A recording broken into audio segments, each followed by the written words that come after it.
Cheat for cheat comedy channel.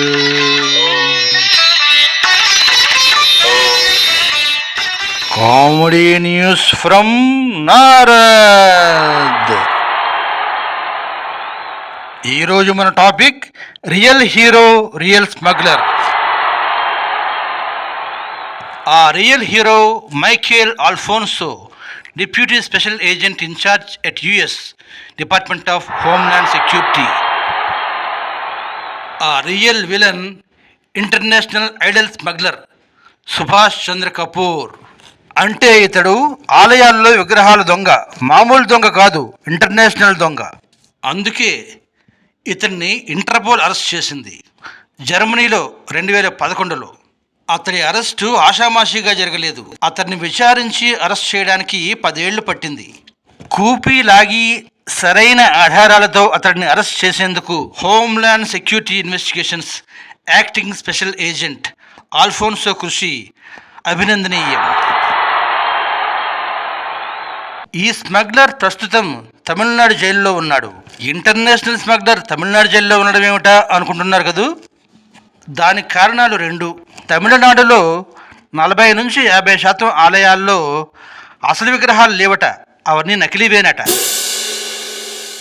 రెండోది, ఈ smuggler India, Pakistan, Afghanistan, Nepal, Thailand, Cambodia నుంచి స్మగ్లింగ్ చేసిన సుమారు 50,000 విగ్రహాలు, ఐకాన్లు, కళాఖండాలు, పురాతన వస్తువులు భారతదేశం నుంచే దొంగిలింపబడ్డాయని యునెస్కో అంచనా.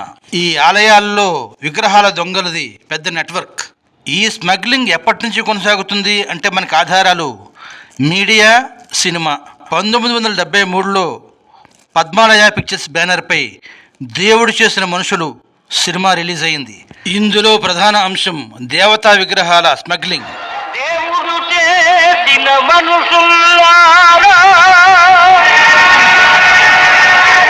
మనుషులు చేసిన దేవుళ్ళారా,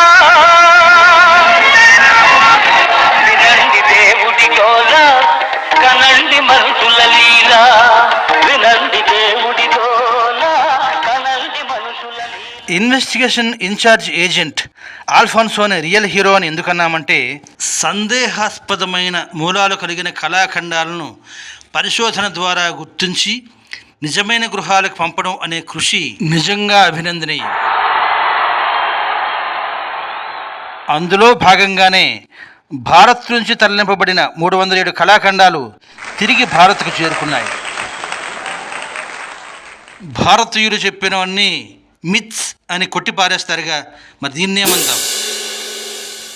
పోయిన విగ్రహం త్యాగరాజ వారికి దొరికినట్టు తరలిపోయిన విగ్రహాలు తిరిగి స్వదేశానికి చేరుకోవడం ఏమందాం. అదే కాలమహిమ. తమిళనాడులో ఉన్న పురాతనమైన దేవాలయాలన్నీ మహిమాన్వితమైనవి. శ్రీ రమణులు స్వయంగా తపస్సు చేసిన తిరుగాడిన అరుణాచలంలో శక్తి విగ్రహానిదా, తపస్విదా?